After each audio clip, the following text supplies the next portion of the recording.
Hello viewers, today we are going to see about permanent magnets.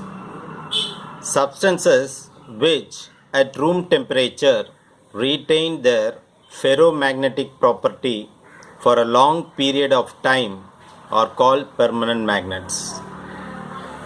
Once again I repeat, substances which at room temperature retain their ferromagnetic property for a long period of time are called permanent magnets. So we have three types of magnets: diamagnetic, paramagnetic and ferromagnetic. So for making permanent magnets we use metals that has ferromagnetic property, and they will retain that permanent magnetic property for a very long time at room temperature. This is important because if the temperature is very high, the properties of the permanent magnet may change. Okay, permanent magnets can be made in a variety of ways. One can hold an iron rod in the north-south direction.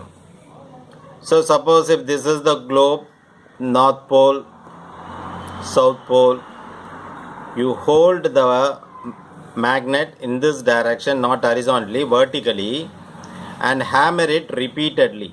This is one way of getting permanent magnets. Other method is you can have a metal, say made of steel. Then what you do is you place a bar magnet at one end. Say assume you have a bar magnet, and move this bar magnet repeatedly with a high speed so that this steel is magnetized by the bar magnet, and the frequency of the oscillation should be very high. Then you can magnetize. So two methods. First you can place the metal in the north-south direction and hammer it repeatedly. That is one way.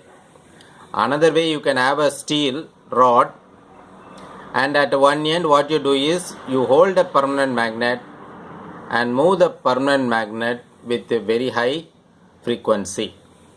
Then this steel will get magnetized easily. It behaves like a permanent magnet. But nowadays what people are doing is, an efficient way to make a permanent magnet is to place a ferromagnetic rod in a solenoid. So you know the solenoid, it's a coil. Basically the solenoid is a coil. Okay, it is a coil, and you allow current to flow through it. Now inside the coil you place a ferromagnetic material that has to be magnetized. Once you pass the current, the material gets magnetized. Okay, and it retains the magnetism. So this is the easiest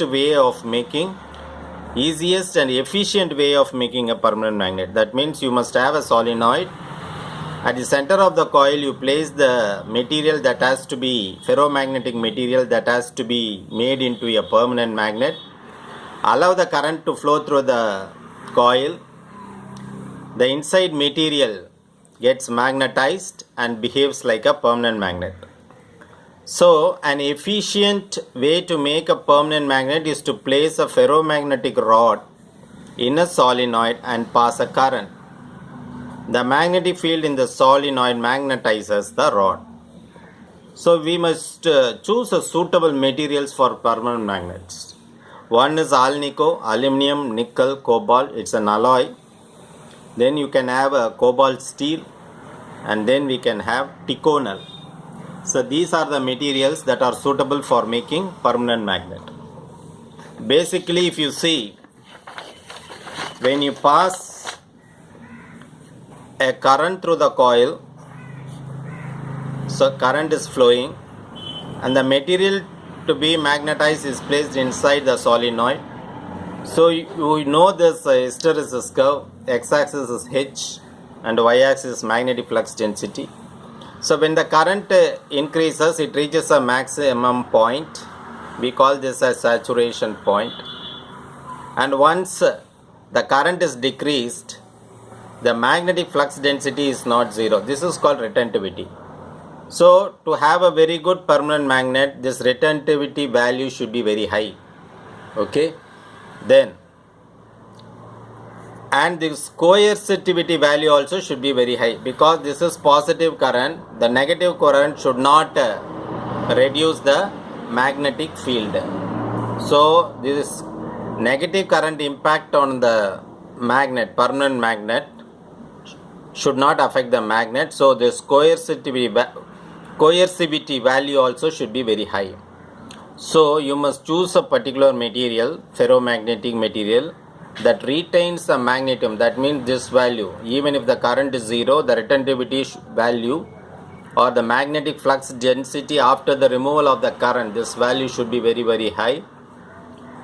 And you must see that the negative current should not spoil the magnetic flux density. Therefore, if you have a coercivity value, this value very high, then the chance of reducing the permanent magnet behavior can be reduced. So you have a solenoid, place the material that you want to magnetize, and use a suitable material that even after current is zero, first magnetize by passing the current, and once current is removed, it must maintain the magnetic flux density and behave like a permanent magnet. For that, this retentivity value should be very high. So this we have already studied about the hysteresis curve, also called as BH curve, in the previous video itself. Please go through the video. Okay, so that's all about making permanent magnets. Hope you have understood the concept behind permanent magnets, especially how a solenoid is used for producing permanent magnet, and the materials that we are frequently using for making permanent magnets are alnico, cobalt, steel and Ticonal. Hope you have understood this topic. Thanks for watching. Nandri.